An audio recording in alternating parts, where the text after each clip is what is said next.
bibliya. Tapos dili lang ilang yuta ilang bibliya, mas isan pa ang ilang gabulingon. Ilang bibliya ingon nga bulingon. Then pag-abot sa 50 ka tuig ato nga 7 ka 7, 49 plus ika-7 na pod, ika-50 na.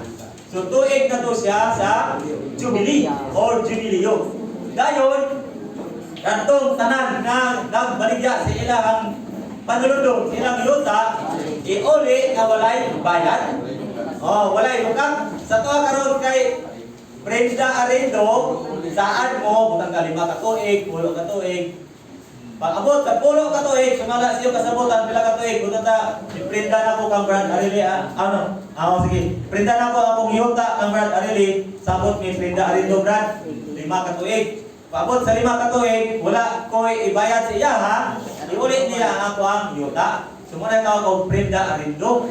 O, pero kung baligya, karon sa balaod sa IP, 5 years, pwede pa rin mo ma-repurchase. Pero ang repurchase na tawag, mubayad na po ka o kandidat.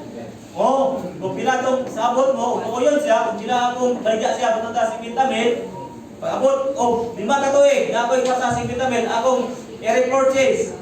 Dukaton, bayaran na po. Kung pila akong baligya, kung masugot siya, ma-repurchase na po.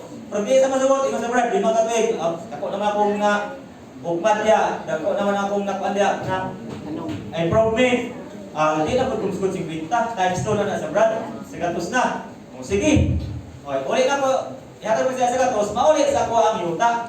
Kung kaling tuig sa Jubileo Maison, wala kay kandidat nga ihatag sa imong ibaligyaan. Pag-abot sa tuig 50 nga tuig Jubileo, dugay kay 7 times 7 49 years plus another 7 years ika-50 di dugay ayo. Aya pa mauli si mo nga walay kandidat. Oh, patay na tigyan. Ampo na sila na to.